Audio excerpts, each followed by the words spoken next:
Jesus falou para não tirar a gente do mundo?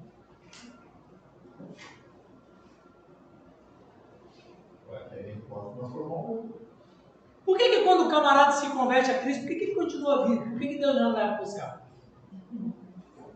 Ele tem um propósito, né? Ai, gente, vamos usar a cabeça. O cara converteu, Denise. Ó, converteu, agora está na hora de vir para cá. Porque nós temos que estar aqui trabalhando. Nós temos propósito. Não peço que os tirem do mundo, porque eles têm que trabalhar lá. É aqui que eles têm que servir. Vai! Não estão passando férias, gente. Igreja não é trabalho. Não é trabalho ali. Braçal, Não, não é esse trabalho também. De ficar resolvendo picuinha dentro da igreja. Meu Deus, que desgraça é isso. Uma coisa. Que tragédia. Ah, eu tenho que ver. Os obreiros da igreja, por isso que eles têm que ficar arrumando picuinha. Tá. Ah, porque fulano disse isso, não, porque fulano falou aquilo, não, porque ele não me apoiou. Ah, toma banho, vai para os infernos, meu irmão. Pode falar, irmão. Nilton não está aqui, nem o Você dá resposta. Pensa bem. É verdade. Jesus falou assim, ó, no mundo tereis aflições. Mas acontece que muitas vezes a gente tem aflições na igreja, não é nem no mundo. Porque o mundo Jesus já livrou. A barreira não tem, não. Viu? Não, barreira não, rapaz, pode parar. Então,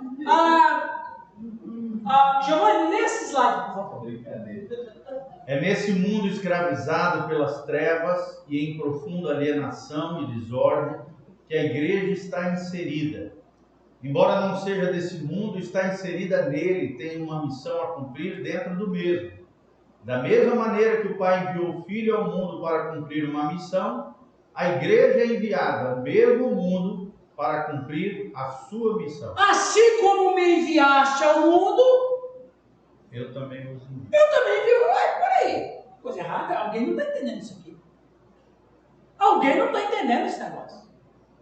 Você fala assim na igreja. Gente, nós vamos começar um ministério de evangelização. Quantos que vão aparecer lá? Poucos. Por quê? Não Não tem visão do reino de Deus. Para essa pessoa, o reino é ela mesma. Irmãos, ó, domingo nós vamos ter um ministério, vamos visitar os hospitais, vamos orar pelos enfermos. Presta minha Deus. E vão ainda obrigar. Vai porque é diácono. Vai porque é preto. Se eu não falar, o pastor vai me encher o saco. Não é verdade isso? Por quê? Porque as pessoas não entenderam a ideia do que é reino de Deus. Tanto que tem esses ministérios, né? Por exemplo, na verdade, esses ministérios não eram para existir, nada disso. Você disse tudo, Rio. Esses ministérios não eram nem para existir. Por quê? Porque eu, como consciência do reino de Deus, eu já sei que eu estou aqui para fazer isso. Eu tenho que fazer. Eu tenho que Cada um viver seu evangelho na sua Exatamente. Mas por quê? A igreja se transformou num reino particular. Pastor, ainda fala assim, não, isso aí não é o meu ministério. Meu ministério é de louvor. Olha, Bíblia. Não, pior ainda. Kelly, pior ainda. Eu sou o levita. Um levita. Aí quando você estuda o Antigo Testamento, o levita não era só da música. Ele limpava cocô dos animais, limpava... Gente, o templo. Presta atenção aqui, ó. Ele é vida. Viu? Pessoal, eu vou falar uma heresia aqui. Giovanni vai fechar os ouvidos pelo que eu vou falar aqui. Se você parar para pensar, o pior lugar para você ir era no templo. O pior lugar para você estar era no templo. Por quê? Você vai chegar num lugar que tem sangue para todo lado. Miúdo. Cheiro de carne queimada e miúdo. Que fede mais do que tudo. Se tem um lugar fedido, é no templo. O ministério dos levitas não é fácil, não. Não, o ministério dos levitas eram os faxineiros também. Mas ninguém quer ser. Fazer de tudo. Só a música. Levita é bonito, né? Então veja, por que o templo era o pior lugar para se estar? Porque era um lugar fedido, mal cheiroso, com sangue coagulado para tudo quanto é lado, cheiro de carne queimada, mosca voando para todo. Imagina que lugarzinho era. Mas aí todo mundo glamoriza, né? O templo. Rapaz, o templo é um lugar que eu não queria estar. Por que muitos sacerdotes levitas não queriam mais continuar? Não é mais ficar esse negócio não, velho. Então, veja. Você, o Rio e a Kelly falam duas verdades. As pessoas que pensam que tem que ter ministério e que pensam que esse ministério é para mim, ela confundiu o reino com ela mesma. Não entenderam. Esse versículo de Jesus não faz sentido nenhum. Assim como o Senhor me enviou ao mundo para uma missão, assim eu envio eles também. Entende?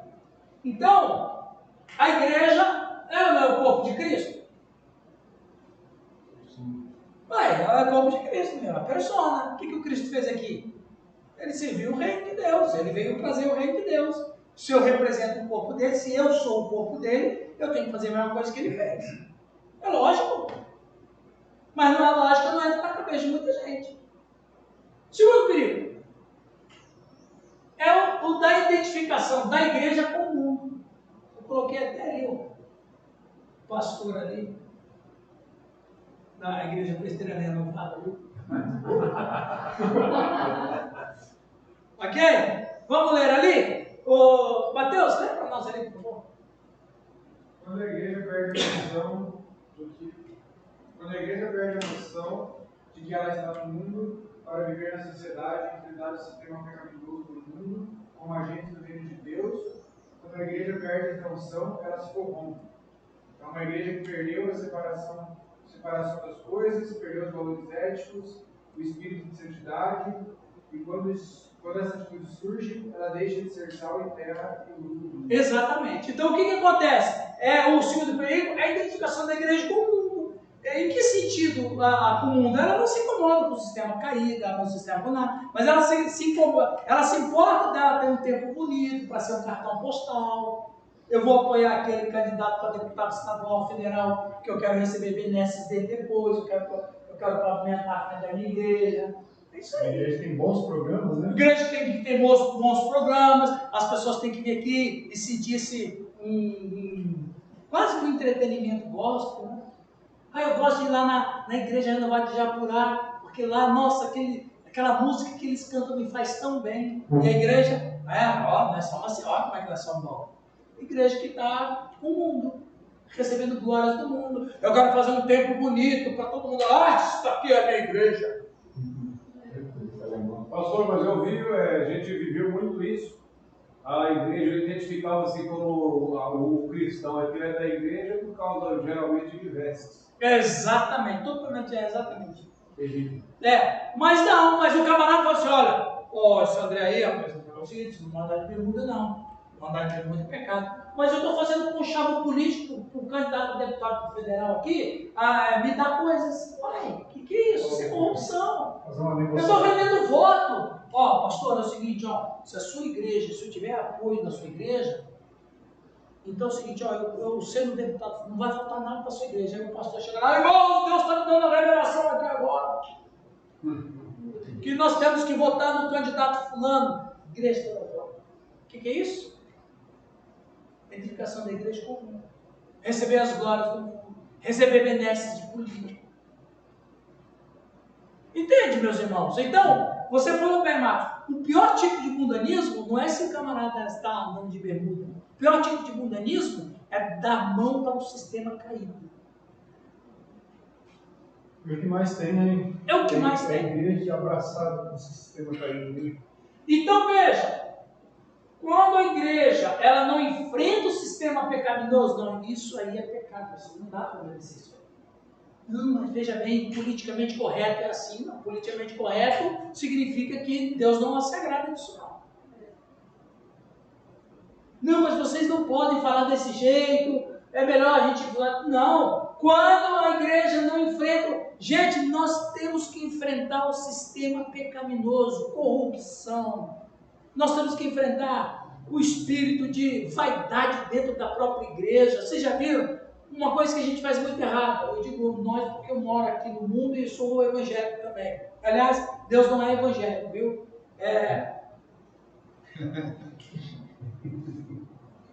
Eu fiz um artigo uma vez, deu uma maior polêmica numa revista aí. Eu tenho esse artigo até hoje. Rapaz, mas eu tive tanta dor de cabeça. O título do meu artigo: hoje Jesus faria parte do cristianismo? Rapaz, mas eu escrevi um artigo violento. Se vocês quiserem, depois eu posso mandar para os e-mails de vocês. Manda no grupo. Manda que a gente não, é muito grande, dá umas 3 páginas. Manda em PDF para nós ler. Rapaz, mas o artigo que eu escrevi deu pano para manga. Rapaz, os caras queriam perder meu sangue. Não. Foi daqui, não. Foi de uma entrevista. Mas vamos lá. Então é o seguinte, nós não podemos ficar aí querendo fazer conchados políticos. Isso é o que é o sistema. Eu ia falar. Vocês já viram? A pior coisa, gente, que a gente enfrenta na igreja é a assembleia em época de eleição. Porque a gente traz o espírito do mundo para dentro da igreja. Vejam lá, vamos ter candidato. O Mateus e o Alex para presbítero. Pronto, já criei rivalidade. E o Alex já não é mais... O Mateus já não é mais irmão do Alex, o Alex já não é mais irmão do Mateus, ele é meu rival. Eu vou disputar com ele para quem que vai... Isso é muito lindo. Aí o que acontece? O Alex teve 52 votos, o Mateus teve 48 votos, o Alex venceu, o Mateus perdeu. Isso é espírito mundano. Eu suscito competição e rivalidade. Aí você vai olhar lá em Atos, quando eles vão fazer a eleição para quem ia ficar no lugar de Judas, o texto não fala que o outro perdeu, o texto fala que Matias foi escolhido, é diferente. Mas a gente traz a política mudando para dentro da igreja. Fulano perdeu para diácono, rapaz, isso dói tanto. Rapaz, você chega e fala bem assim, fulano perdeu para professor de escola dominical. Rapaz, se você falar que fulano perdeu, ele pode até nem ligar publicamente, mas dentro dele, ele tem um espírito de derrota.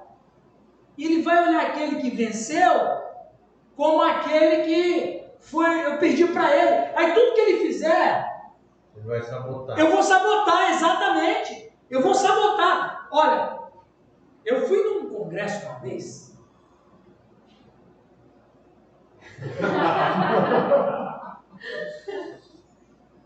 Aí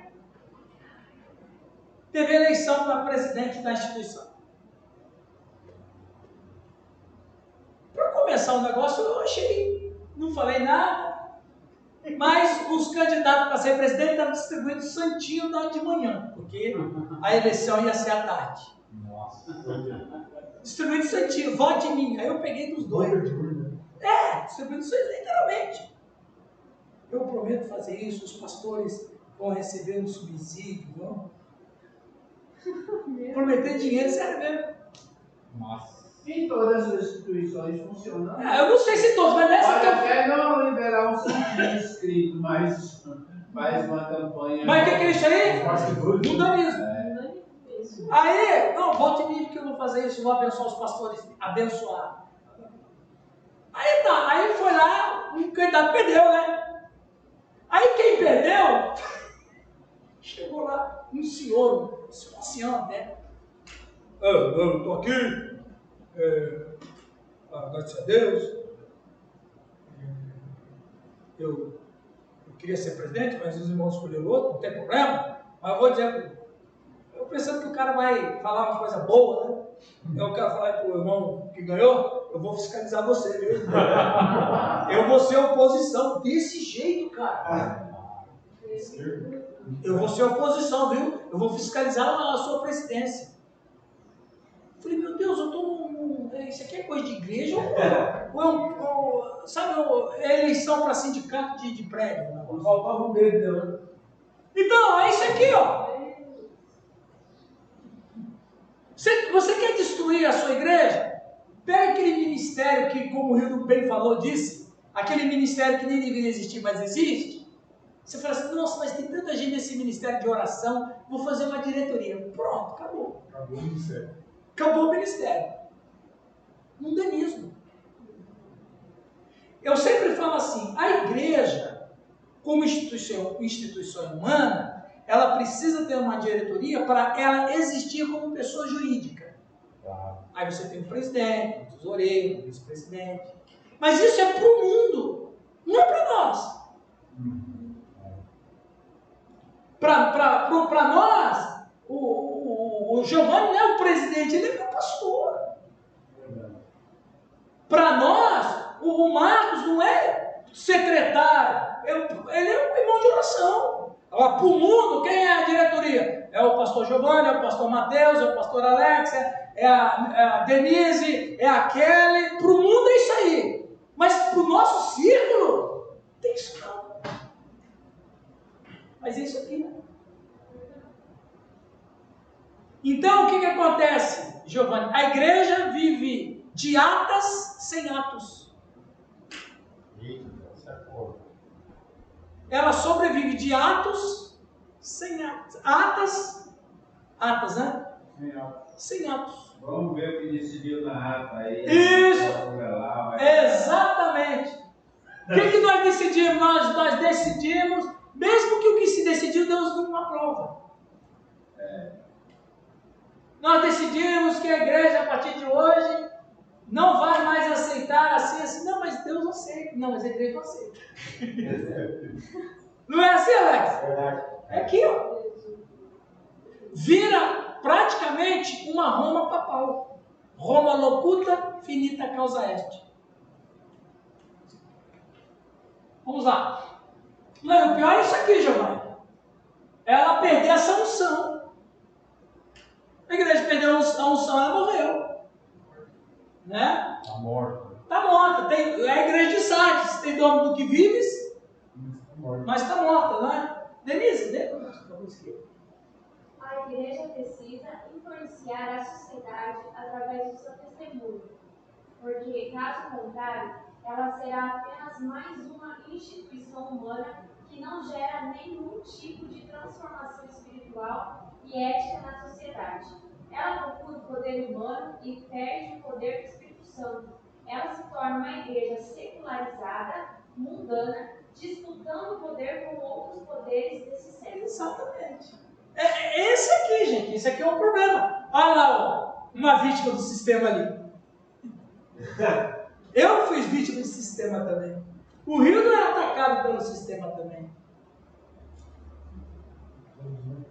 Vocês estão percebendo?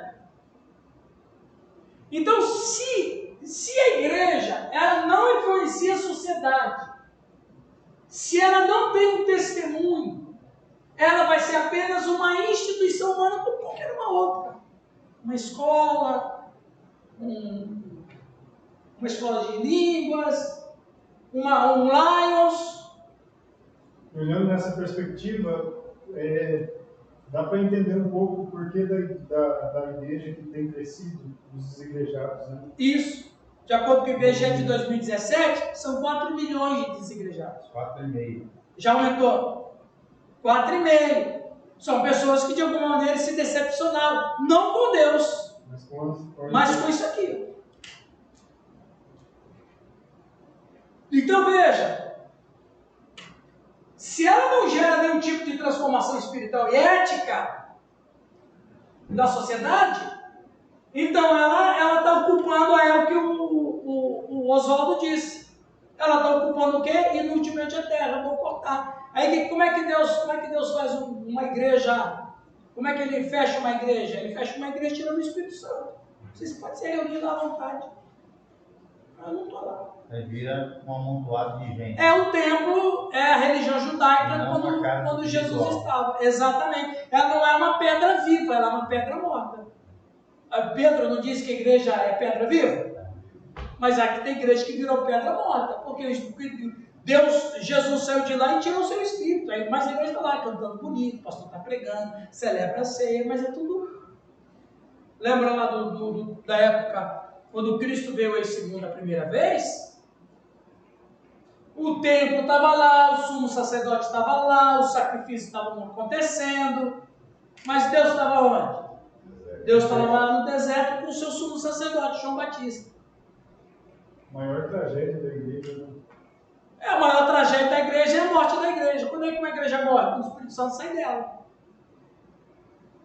Aí é uma igreja secularizada. Nada de novidade. Sempre Não tem igrejas, e a igreja, quando ela perdeu a unção espiritual, é só a igreja que aceita tudo, pode vir como está, não precisa mudar, batiza o camarada que é homossexual, é aquela coisa toda. Aceita tudo. Pastor, dentro dessa questão agora, você acabou de dizer, eu estava conversando com uma tia minha, que é pastora lá em São Paulo. Ela tem um filho homossexual, mora com um rapaz e falou com ela: mãe, eu quero que você faça meu casamento com o marido, com o rapaz. E ele é noivo daí, né? Hã? Ele é noivo, né? Eu creio que seja a noiva, creio. É. Ele indagou a mãe dele sobre isso. Uhum. Eu quero que você abençoe meu casamento. E daí? Tá muito fácil, né? Porque o que você faria numa situação dessa? Não faria. Agora o cara fala bem assim: ah, mas se você não fizer, você vai pra cadeia. Bom, teve gente que morreu por causa da fé, eu não posso ir pra cadeia porque eu não quero casar um gay. Ela falou: filho, eu não posso fazer isso. Não pode. Eu já fui convidado para fazer casamento dele. É. Uns 3. Você fez? Ficou legal? Claro que não.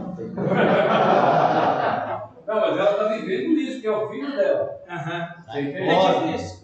Então é terrível. Só não publicou no Facebook, Gil. Olha, o baiano tá afim de sacanear Porque hoje. isso faz parte da igreja, isso aí. Exatamente, então tem uma igreja Cada vez vai secularizada. ser mais isso. Cada vez vai acontecer mais. Vai. E mais. Igreja secularizada é aquela igreja, nós somos a igreja dos excluídos. Casamento secreto. É, 1h da manhã. Nós tivemos na igreja um casal, duas mulheres que se casaram. O primeiro caso de casamento em Araújo. 2 mulheres. Chegaram na igreja, no final do culto, foi lá pedir para minha esposa: pastora, você ora por mim? Ela orou. Aí a pouco a menina falou assim: eu pensei que você não oraria, não, só porque nós. Ela falou: não tem nada a ver, vou orar por você. Foi lá e orou pela menina, ficou toda feliz, sempre estava indo na igreja. Sim. Mudou para o Biratã, mas ela sempre na igreja, sempre pedir oração. Veja, gente, o que nós devemos ter cuidado é o poder do Espírito Santo sair da gente. Você quer viver uma vida cheia do Espírito Santo como comunidade ou não? Essa pandemia revelou muita coisa em Campo Mourão. Revelou muita coisa. Não só de Campo Mourão. Não só de quando tinha aquela guerra de pastores que queria fechar a igreja e outros que não queriam fechar, de pastores ligarem para vereador para forçar, para ser uma lei para não abrir igreja. E quem disse isso para mim, em off, foi o vereador. Eu disse: eu não sei o que eu faço, porque tem colegas seus aqui. Falei: quem está lá? Tem quatro sujeitos falando comigo aqui no WhatsApp, que é para mim não permitir, como vereador, para me votar contra a abertura de igrejas. Pastor, hein? Pastor. Devia ser qualquer coisa, menos pastor. Né? Menos pastor, exatamente. Profissional. É isso aqui, ó. É igreja secularizada. No momento em que mais a sociedade brasileira precisou da igreja, foi essa agora. Pois é, Os caras fechando. E os caras fechando a igreja. vocês têm mais amizade com o Rogério. A igreja presbiteriana em algum momento foi lacrada na pandemia? Não? Foi fechada e lacrada? Sei, Não. acho que não. Não, ele parou, ele deixou a igreja parada uma semana. Ele ficou uma semana. Isso, mas ninguém Eles foi lá. foram notificados. Foi lá e Foram notificados. Notificados. Por denúncia. Mas ninguém não lacrou a igreja, não. Não. Então, eu vi que lacrou. Aí foi uma briga minha, né, com o pessoal. Eu falei É. assim, então me prova. Porque assim, em nenhum momento a igreja, eu não sei se essa igreja foi lacrada lá. Não, a igreja foi lacrada. Não. E falaram com orgulho, né? Céu, aí. Você tá dizendo que eu tô mentindo? Eu falei: não, cara, eu só quero dizer prova. Você tá falando uma coisa diante de 10, 15 pastores aqui e eu não desconheço, eu não vi a igreja lá ser lacrada. Não foi lacrado. Não, a igreja foi lacrada, sim. Que é isso? Eles estão dando essa mentirosa, cara. Saiu da reunião, foi. Cheio de demônio. Deixou a gente tudo lá, todo mundo falou assim: olha, ele não vai defender. Ele Se vai tivesse. defendendo eles, não está defendendo ninguém. Veja o espírito que suscita. Uma coisa que não é verdade. Olha o espírito que suscita, de divisão. Isso não é de Deus. Essa questão de pastor ligar para vereador, naquele mostra a desunião, né?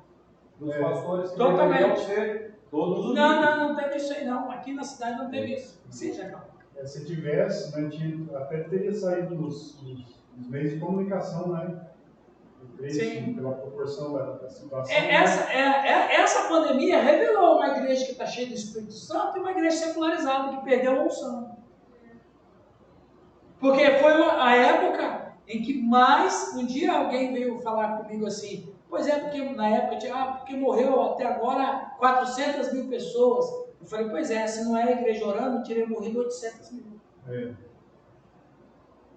Se não é a igreja orando, teria 800 mil pessoas mortas. Então foi 400, foi menos do que deveria morrer. Então o que acontece?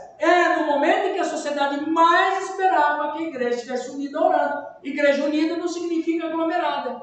Nós podemos estar em pontos separados, mas unidos. A união é isso aqui. Ninguém está embolado em cima do outro, mas nós estamos unidos no mesmo propósito. Então, mas como o Hilton falou, não, mas isso foi um escândalo para alguns pastores que estão com igrejas secularizadas. Igreja secularizada. É a igreja que perde a unção. E não estou falando de denominação, estou falando de igreja local. Porque você pode ter uma denominação histórica, tradicional, por exemplo, você pode ter uma igreja luterana livre, nossa igreja histórica. Se você mais dentro de uma igreja luterana livre histórica de 4 igrejas, isso não quer dizer nada. Uma pode estar em pecado, a outra não. Eu não estou falando de denominação, estou falando de igrejas locais. Então, igreja que perdeu a unção. Em tudo, menos Jesus. Nem tudo. Tem templo bonito, tem pastores, tem grupo de louvor, tem grupo de diácono, tem presbítero, tem tudo, tem dinheiro. Mas ela não tem aquele poder espiritual sobrenatural, cheio de dons, o Espírito Santo revelando, curando. Não tem isso. Alguém pode dar esse slide aqui, por favor? Não há qualquer pretensão da parte de Deus de governar a sociedade através da igreja. A tentativa de colocar o mundo sob o governo de Deus através dos aparatos do Estado ou da igreja deram em grande desastre de ordem social e moral. O governo de Deus se fará notável nas postulações dos homens, dos ambientes, né? Sob uma prisma ideal. Dirão os seus trabalhos sob o temor do Senhor, fazendo tudo como se fosse para ele. E nesse sentido que o reino entende estende a outros. Exatamente. Então, nós temos que ter separação. Nós comemoramos 504 anos da reforma esse final de semana. Então nós temos que ter separação dos igreja e Estado. Deus não vai governar a sociedade através da igreja. Não, mas Deus vai ser representado por cristãos. No mínimo, homens tementes a Deus. Tem muito líder que não é convertido a Cristo, mas ele teme a Deus. Ele não é corrupto, ele não aceita corrupção, mas o cara não tem nada de convertido a Cristo. Mas ele teme a Deus, ele está aqui dentro. Ó. Então, a igreja, ela não pode. A história já é uma prova de que quando se une igreja e Estado não dá problema. Porque ela se mundaniza. Ela se corrompe com os poderes desse mundo.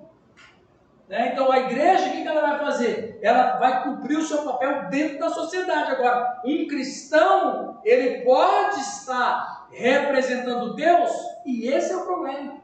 Eu tenho sérias dificuldades com a bancada evangélica em Brasília.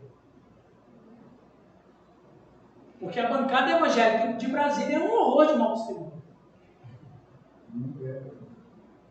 Muito confuso, né? Não, vem pastor lá que o cara está entupido com corrupção até.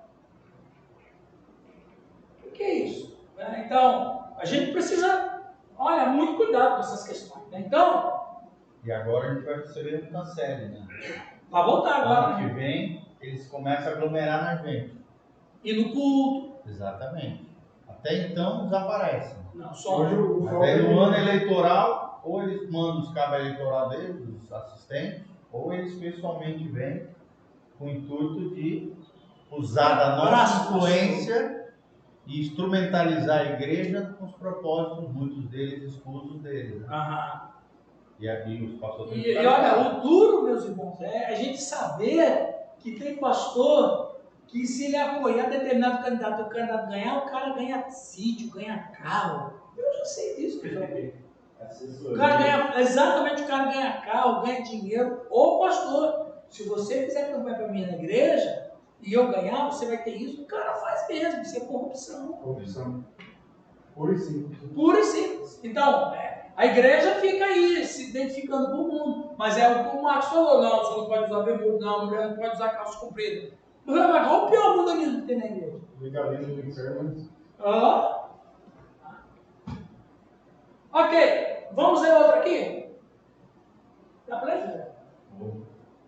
E a igreja que perdeu, é a igreja que perdeu a separação das coisas, perdeu os valores éticos, o espírito de santidade. E quando essa atitude surge, ela deixa de ser o sal da terra e a luz do mundo. A igreja precisa influenciar a sociedade através do seu testemunho, porque, caso contrário, ela será apenas mais uma instituição humana, que não gera nenhum tipo de transformação espiritual e ética na sociedade. Eu contei o caso para vocês. Quantos de vocês não estavam na semana passada? Levante a mão, na última aula. Eu contei, não, você não veio. Não, foi a opinião do bicicleta. Você estava andando de bicicleta, é isso. Ele fala não. Vou aqui contar aqui um caso. Vocês também não estavam. Tá viajando. Um pastor de uma igreja pequenininha na zona leste de São Paulo. Pequenininho, uma congregação de uma igreja maior. Aquele bairro ali, bairro pobre da periferia, e tinha muita gente que morria ali. Por exemplo, o cara levava um tiro, uma facada, até chegar a ambulância, até chegar o SAMU, até o cara aí, o cara morria. Ou uma mulher, uma parturiente, que precisava de dar à luz, até chegar a ambulância para levar ela para o hospital, ela perdia o bebê, enfim, era um caos aquela. Aí teve um pastor dessa igrejinha, viu essa dificuldade e teve um despertamento. Aí ele chegou lá para a igreja mãe e falou assim: irmãos, eu estou com uma necessidade lá no meu bairro lá, eu queria comprar uma Kombi, porque eu quero ajudar essas pessoas. Aí o pessoal lá, não, então vamos fazer uma vaquinha aqui, vamos comprar uma Kombi. Ele comprou uma Kombi velhinha lá. Comprou uma Kombi e deixou lá na igreja. Ele morava no sul da igreja e estava lá. Aí, quando alguém precisava de atendimento, ele pegava a Kombinha dele, aí ele ia levar a pessoa para o hospital, o sujeito que levou a facada, o tiro, a mulher para ganhar bebê, e começou a morrer menos pessoas. Aí ele foi lá no conselho da igreja, só está funcionando bem e tal, só que a Kombi está velha, precisa de uma Kombi mais nova. Aí eles venderam aquela Kombi, compraram uma mais nova, e daí já pintaram a Kombi e tal, e já ficou bonito. E ela continuou fazendo isso, e começou menos pessoas a morrer. Resultado, as pessoas começaram a frequentar aquela igreja. E as pessoas começaram a se converter. E depois aquela igreja já não era mais uma congregação, era uma igreja independente. Por quê? Começou fazendo obra social. É isso aqui. Descendo o monte. Desceu o monte. Ele não ficou no monte, a igreja que não ficou no monte. Desceu no monte, e quando você chega no pé do monte, você só encontra tragédia. Lá no monte é bom. O que está ruim é no pé do monte. Aí é isso aqui, irmãos, ó. Ela é uma igreja que ela passa a ser a sal e luz do mundo. É a história, só fulano é um servo de Deus. Não, ele era servo de Deus de que maneira? Indo para a igreja? Indo para a igreja para servir a Deus. Vocês já ouviram isso aí, né? fulano tem que ir para a igreja, você tem que servir a Deus. Não, na igreja ninguém serve a Deus, eu sirvo a Deus fora do culto. É no meu bairro, no meu trabalho, na minha faculdade, na minha vizinhança, na minha família. É ali que eu sirvo a Deus. É no mundo em trevas que eu estou expressando aquilo que eu existo. Mas quando a igreja perde isso, e ela só se torna em encontros finais de semana, aí é a picuinha. É a picuinha. O outro que ficou com raivinho porque perdeu para presbítero, o outro que quer ser professor de escola dominical e não ganhou, é o meu pastor auxiliar que está se sobressaindo mais que eu, vou chutar a bunda dele para ele para o quinto dos infernos, entendeu? Acontece isso aí, gente. Quando a igreja ela é mundana, o pastor, ele quer o poder, ele é o detentor do poder, e o poder é dele. Então, o poder é dele, essa congregação é minha, é o meu programa de Davi lá. Quando ele sente ameaçado. Sente ameaçado. Síndrome de perseguição. Entendeu? Aí alguém perguntou assim para César, o imperador romano: César, a gente vê que você é um homem destemido, você não tem medo. Você não tem medo. Ele disse: eu tenho medo sim. Mas quem que você tem medo? Ele disse: eu tenho medo de Cássio. Cássio era um senador romano. Por quê? Porque Cássio não dorme. O cara não dorme, o que ele está fazendo? Maquinando. O cara que não dorme, ele está maquinando. Então tem pastor que não dorme, porque ele sabe que tem gente que não dorme. Pelo menos ele pensa isso, se sente ameaçado. Então, interessante, né? Eu estava vendo na época do Japão, na Idade Média, um dos grandes líderes samurais e líderes de terra, senhor de terra do Japão, o Oda Nobunaga, ele começou a ver inimigo em tudo quanto é lugar, querendo tirar o poder dele. E ele começou a matar todo mundo. Você reparou que todo ditador mata aquele que ele se entende que é rival? Sim. Ele pega o Herodes matou mãe, esposa, filho, sobrinho, ele matou todo mundo. Linhagem papal também. Meu amigo, aí você fala bem assim: os tiranos, mas não sou tirano. Tirano mata, porque qualquer pessoa que eu vejo que vai tomar o meu lugar, eu mato. Mas qual é a outra maneira de que pastores matam hoje? Mandando para longe. Manda para longe, manda ele para outro estado. Pilatos fez, né? Mata o cara. Dizendo que fizeram com Pilatos, né? Castigar ele, mandando para o local rejeitado.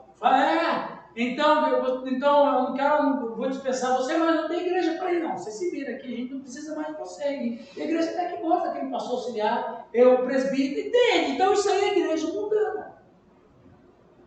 É a igreja que perdeu a essência e perdeu a visão do que é a sua própria história. Né?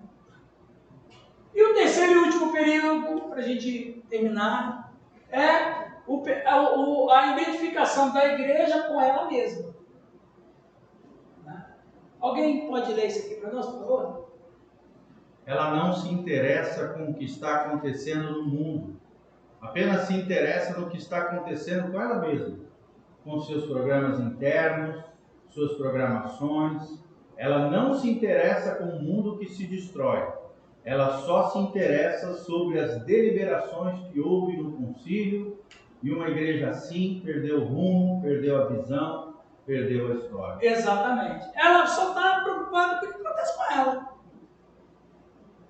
Quantos membros tem, quanto que tem, quanto que... Não estou dizendo que isso é errado, não estou dizendo que esses dispositivos internos de sobrevivência da igreja como corpo jurídico não existe. Não estou falando isso. A questão é que a igreja que só focaliza isso, ela só pensa nisso, ou ela só pensa naquilo, né? Ela só quer isso, ela só imagina isso. Então, o que está acontecendo com a igreja? Ela não se interessa no que está acontecendo no mundo. O que está acontecendo no mundo não. É a igreja que subiu com um monte e não desce nunca.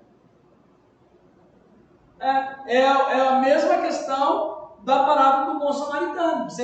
Você veja ali que você tem duas figuras essencialmente ligadas com Deus, que é o sacerdote, que é o levita. Eles estão indo para o templo. Ou eles estão indo para o templo, ou eles estão voltando do templo. Não sei qual que é pior. Se é ir para o templo ou voltando do templo. Então, eles estão indo para o templo, ou voltando do templo. Eles veem o sujeito caído, machucado, passa, vê e não ajuda. Esse samaritano e o levita é a igreja que só se preocupa com ela mesma. Vou parar aqui não, porque já estou atrasado com tudo. Né? Não vou parar aqui não, porque eu... Entendeu? E quer dizer, a igreja está ali, o sujeito está ali, e a minha missão como igreja é exatamente tirar o sujeito daquela situação. Mas eu estou preocupado com o que está acontecendo comigo. Não que não deva preocupar com o que está acontecendo consigo, mas só se preocupa com os seus programas internos, suas programações, e convide as pessoas para estarem aqui. Mas a igreja, como coletividade, de sair do seu lugar e começar a dar razão por que ela existe, isso é reino de Deus, né? Quando ela fica em si mesmada, ela perde o carisma de se ver como entidade misteriosa de Deus na vida e na história. Trata daquela igreja que anda em círculo, porque não se articula com o reino e nem com o mundo, se tornando uma comunidade patologizada, doente, enferma. Então, quer dizer, quando ela só fica andando em círculo, ela adoece, porque ela não foi criada por Jesus para estar vivendo em torno do seu próprio eixo e de sua própria órbita. Então, eu tenho certeza que, de repente, você está na sua comunidade como pastor, você vai ter que ter muito trabalho para tirar todo esse mau entendimento dela dentro dela.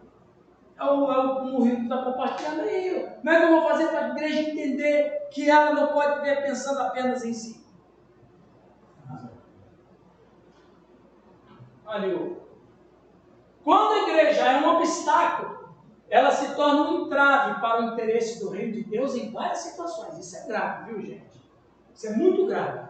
Quando a igreja é um obstáculo, ela se torna um entrave para os interesses do reino de Deus em várias situações. Vamos lá. Quando ela está mais preocupada com a sua própria sobrevivência, prestígio e poder. Lembra lá de Efésios, de Apocalipse, a igreja em Éfeso? Lembra lá? A igreja trabalhava. Igreja trabalhava, do grego kopos, que é trabalhar até a exaustão. Uma igreja que tinha obras, uma igreja que tinha um seminário teológico, porque todo mundo que dizia que era pregador tinha que fazer um colóquio. Ah, você é pregador? Então responda as perguntas aqui. Tinha um status, né? Ela tinha muito status. E olha, a igreja em Éfeso era a igreja mais importante da antiguidade. Era mais importante a igreja em Éfeso. Ela era uma igreja tão influente que todas as outras igrejas só se articulavam a partir de Éfeso.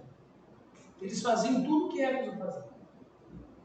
A estimativa é que brotaram dela, a princípio, né, na época de Paulo, 65 ministérios. 65 igrejas em localidades. E localidades, e mais. Depois se multiplicar em outros lugares. Dentro dessa perspectiva que você fala, a igreja em Éfeso era um centro de evangelismo e missões, mantinha missionários em vários lugares da Europa, abrindo essas igrejas que você está falando. Então, quando você fala de Éfeso, a igreja de Éfeso no século I, rapaz, você está falando de você está falando de uma igreja da família. Você está falando de uma igreja preteriana novata de Japurá.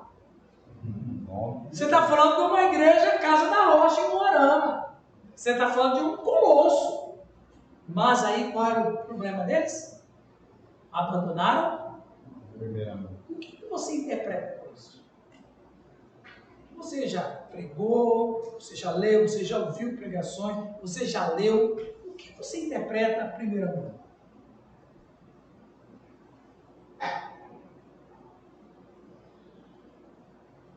A igreja perdeu a essência, né? Qual é a essência dela? Isso. Como? Como é que isso chega a Cristo? Pregação do Evangelho, salvação dos Ó. perdidos. Quem é o primeiro amor? Jesus. Cristo.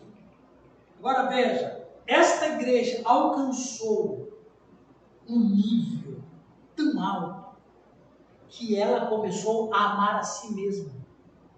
Você achou autossuficiente, né? Ela amou a si mesmo. O primeiro amor não era mais Cristo, o primeiro amor era ela. Então o que Éfeso fazia, André?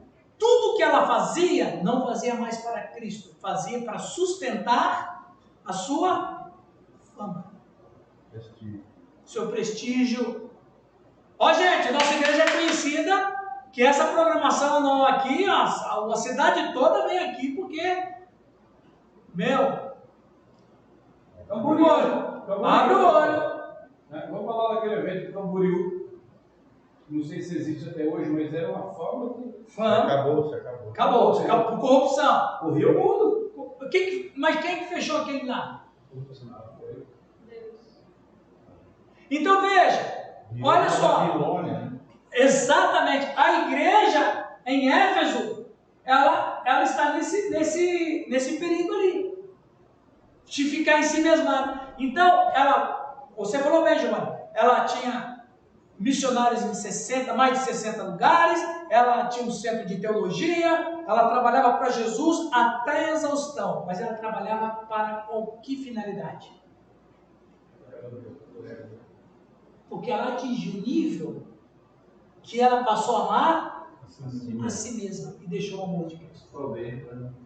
Soberba. Igreja em si mesmada é uma igreja soberba. Então, ela vai fazer as coisas. Eu cansei de ver isso em muitas comunidades. Então, essa programação a gente faz, a gente vai continuar a tradição, hein? Já viram isso aí? Já viu isso aí, Alex? A igreja vai continuar a tradição, porque todo mundo sabe que quando a nossa igreja faz isso aqui, as pessoas vêm porque sabem que a gente faz. Não pode baixar o nível, né? Não pode baixar o nível. Você falou bem. Mas, peraí. Um evento, o próximo ser melhor. Vai ser melhor ainda, porque a gente. Mas está fazendo para quem? Manter o padrão. Não, ainda falta agradável. Não tem que fazer melhor para agradável. Aí é outra conversa. Fala. Não, é para eles mesmo, para manter o negócio. Então, quando a igreja está preocupada com a sua própria sobrevivência, prestígio e poder, a igreja é Éfeso. Aí Jesus falou o quê? Se vocês não se arrependerem e voltarem à prática, quais eram as primeiras obras? Eram as mesmas, mas com uma motivação diferente, era Cristo. Eu vou fechar a igreja, agora você já parou para imaginar? A igreja de Éfeso, com esse portento todo, Jesus fecha ela, parece que Jesus vai prejudicar a obra dele, não vai não? Vai fechar o seminário? Um monte de missionários sustentados por ela foram fechados, porque uma igreja grande fechou, tudo que está ao redor dela fecha também. Tudo que está ligado. Tudo, o seminarista que está mantendo no seminário, aquela casa de abrigo para menores, aquele asilo, entendeu, né? Tudo aquilo que envolve essa igreja se fecha, tudo se fecha. Olha quantas pessoas perderão, não serão mais beneficiadas. Olha como que Deus não vai poder mais ser conhecido por essas pessoas, porque Jesus falou assim, o que tem que ser, tem que ser. A igreja tem que viver para mim no reino. Mas a igreja de Éfeso também em si mesma. Alguém mais pode dizer aqui? Quando não consegue abrir mão de suas peculiaridades a fim de poder dialogar com outras igrejas e grupos. Não, se você não é batista, você não Pode ir na igreja do aeroporto, né? Não pode ir na igreja do aeroporto, de jeito nenhum. Senão você vai voar longe. Você entendeu? Então, quando ela não parte para um ecumenismo cristão, o que eu quero dizer? Não estou dizendo nada com o católico, o budista. Não é isso. Essa união nossa, olha que coisa linda aqui, ó, gente de várias comunidades aqui, nós estamos aprendendo uma coisa só. Quando a igreja não abre para conversar com outras, para sentar junto, para trabalhar, não tem. Então ela não abre mão. Nós temos, rapaz, uma coisa que nós precisamos aprender a deixar, nós como igreja local, é o orgulho denominacional. Não, a nossa igreja... Eu não sei se está filmando, mas vou... Claro que está, cuidado. Não quero que saia. Falar baixinho na tela. Mas eu sempre tirava foto ali, né, no slide e tal, vinha aqui, fazer uma foto no dia do curso, eu colocava no meu histórico. Aí mandaram uma carta anônima do coordenador geral, que eu não era mais batista. Olha que tristeza. Olha que tristeza. Está desviado. Mas olha, isso aí é uma coisa que me entristece, cara. Se entristece eu que sou um pecador, imagina Deus. Nem respondia ele. Na verdade, ele desconsiderou também, né? Na verdade, ele viu a doença da pessoa, né? O senhor já viu, né? Que ele não é batista. Olha a história dele. É isso aqui, ó. Na verdade, desviado é ele. É em si mesmada. Infeliz. Não entendeu nada sobre o reino de Deus, esse pastor. Nada. Estamos terminando, gente. Alguém mais, por favor, Marcos, lê aí. Quando não procura, ensino. Quando se retrai do mundo com medo de perder a sua identidade, ou quando se identifica com o mundo com medo do escândalo da cruz. E aí, cadê aqui? Quando não procura seguir a verdade em amor. Em amor. Exatamente. Efésios 4:15. Efésios 4:15. Então, quando não podemos isso aí, rapaz, lembra quando fizeram aquele filme Anjos e Demônios? Sim, Rapaz, aquele filme é uma delícia de entretenimento. Não pode assistir esse final, senão vai perder a fé. Rapaz, se o cara vai perder a fé por causa de um filme, que fé que esse camarada tem? Que fé rala é essa? Não é verdade? Não, porque diz lá no filme que Jesus era casado com Maria Madalena e que tinha o Santo Graal. Rapaz, aquele filme você assiste. Se o cara perder a fé por causa do filme daquele, não é Anjo Demônio, não, como é que é? Código da Vinci, né? Código da Vinci. Não podemos ir lá não, senão o irmão vai desviar. Né? Complicado isso aí, né? Terminando, gente. Alguém mais lê para nós? A igreja luterana. Eu falei isso mesmo. Ela não se interessa com o que está acontecendo no mundo, apenas se interessa com o que está acontecendo com ela mesma. Assim, já vimos. Vamos lá. Para concluir a aula. O reino é a totalidade de atividade divina. Preste atenção, meus irmãos. O reino é a totalidade da atividade divina em todos os lugares, épocas e circunstâncias. Isso é o reino de Deus. O reino de Deus é a totalidade de atividade divina.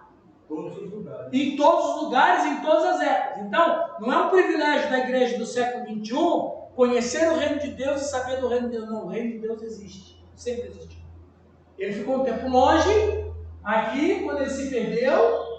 Aí Mateus capítulo 3 vai dizer que o reino de Deus está próximo. Ou seja, André, se o reino de Deus está próximo, significa que ele sempre existiu. Ele só estava longe, mas agora ele se aproxima. Então não é arrepender-vos porque o reino de Deus vai chegar. Não. Arrepender-vos porque o reino de Deus está próximo. Ele sempre existiu, agora ele se aproxima. Então não é um privilégio nosso, João. Então sempre existiu. Agora a igreja. A igreja é a assembleia daqueles que participam da atividade remidora de Deus por Jesus. Atos 20:28. Isso é a igreja. Duas coisas que a gente tem que entender. Ok, Oswaldo, por favor. Quando a igreja é a comunidade daqueles, primeiro, que aceitaram o evangelho do reino pela fé. Segundo, que participam da salvação propiciada pelo reino. Terceiro, em cuja vida o reino toma forma visível, o reino é visto através de nós. Quarto, que são o sal da terra e do mundo, Mateus 5:13. Quinto, que se tornaram sobre si o jugo do reino, Mateus 11:28. Isso. Continua. Sexto, que vive segundo os mandamentos do rei do reino. Sétimo, que receberam do seu Senhor os talentos na expectativa da sua volta. 8º, que aguardam a vinda Do reino. em glória. 9º, que são os cordeiros do reino. 10º, que participaram do reino na sua plenitude. Isso é igreja. Igreja é tudo isso aqui. Ou seja, irmãos, igreja é a preparação para o reino quando voltar para a sua forma absoluta. Isso aí que é igreja. Eu estou me preparando. Então, quando a igreja prega o evangelho do reino, eu estou preparando as pessoas e o mundo para receber a transformação que virá. É exatamente esse ponto 10 aqui. Que vive segundo os mandamentos do rei do reino. Não é mandamento de Moisés. Veja que coisa interessante, Denise. O homem não morre porque... O homem não... Você sabia que nós não pecamos contra a lei de Moisés?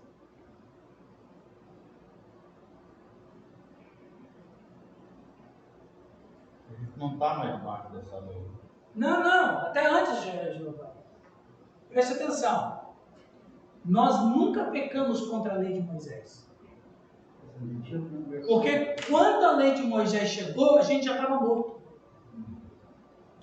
Qual o mandamento que a gente quebrou? Não coma dessa folha. A lei de Moisés serve para o quê? O homem morria, mas não sabia por que morria. Então Moisés disse, é por isso que a gente morre. Só foi para revelar o nosso estado. Exatamente, só foi para revelar por que a gente morre. Porque a gente já quebrou isso aqui lá em Deus no começo. Então quando a lei de Moisés chegou, André, a gente já estava morto. A gente morreu depois de Moisés. A gente já morria antes dele. Moisés só disse por que a gente morria. Então não é o mandamento de Moisés que a gente vive. A gente vive o outro mandamento do reino. Que é a vontade do Senhor Jesus. Continua aqui, Kelly, por favor. A igreja trabalha para a proclamação do reino e recebe a sua constituição, a Bíblia Sagrada do reino. A igreja é limitada e orientada pela revelação do reino de Deus, pelo seu progresso, pela sua vinda, sem que, em qualquer ocasião, ela se transforme no próprio reino. Em qualquer ocasião, ela se transforme no próprio reino. Denise? O reino não se confina nas fronteiras da igreja. Ele não se manifesta apenas no seio da igreja. A soberania do reino de Jesus extrapola o campo da atuação e da presença da igreja, agindo permanentemente no mundo visível e invisível. Muito bem. O fim chegou. Aleluia. Eu vou mandar esses slides, agora que eu terminei o lance de slides, eu vou mandar no grupo, ok? Amém.